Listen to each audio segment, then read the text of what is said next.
Mais bonjour tout le monde. J'étais abordée par un journaliste tantôt ce matin qui me disait que lui, il voulait avoir des témoignages des gens qui vivaient dans la misère.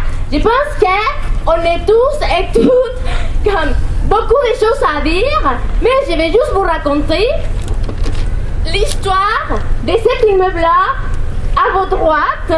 Vous pouvez voir la bannière de assez d'être mal logé, parce qu'on est tanné d'être mal logé.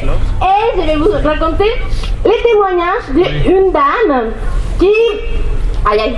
Non, c'est bon. Qui ne voulait pas exactement témoigner parce que montrer la misère de quelqu'un, c'est pas tout à fait évident. Donc c'est ça que j'essayais d'expliquer aux journalistes.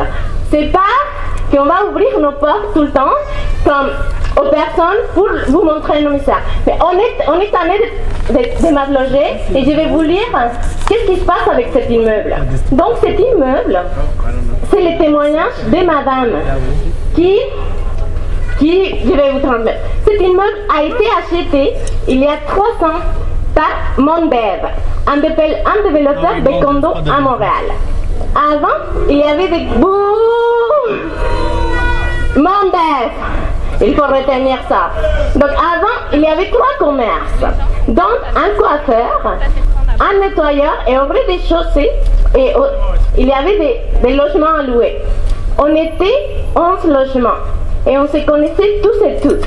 Et on partage la cure depuis des années. Depuis que le bloc a été vendu, plus rien n'est comme avant.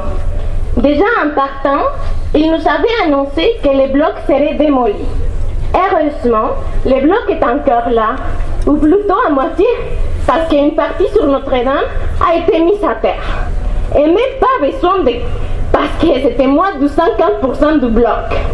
Donc, ensuite, c'était les hausses des loyers. La première année, 60 pour certains locataires. La deuxième, 60 pour une hausse de loyer. La deuxième année, 35 $. Et encore cette année, les propriétaires de cet immeuble-là demandent 23 $ à certaines. Puis dans ce temps, les seuls travaux que les proprios veulent faire, c'est pour donner l'air que le bloc est plus neuf, comme il dit, pour le mettre au goût du jour. Lui, il veut changer les portes des entrées, mais lui, il refuse de réparer les infiltrations d'eau. Pourtant, il y a un logement où l'eau infiltre dans les cadres des portes, à côté de la switch électrique. Bref, on se sent de moins en moins bien chez nous. 4 voisins ont quitté.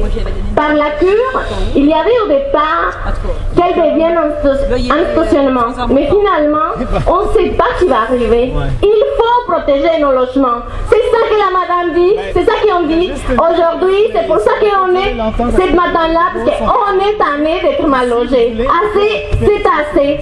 Pour les droits, au logement. Pour les droits, au logement. Pour les droits, au logement. Yeah! Bon dimanche, on continue dans le quartier. Bienvenue à tout le monde qui est venu d'ailleurs. Faut rester en avant, tes speakers. Rester en avant. Oui.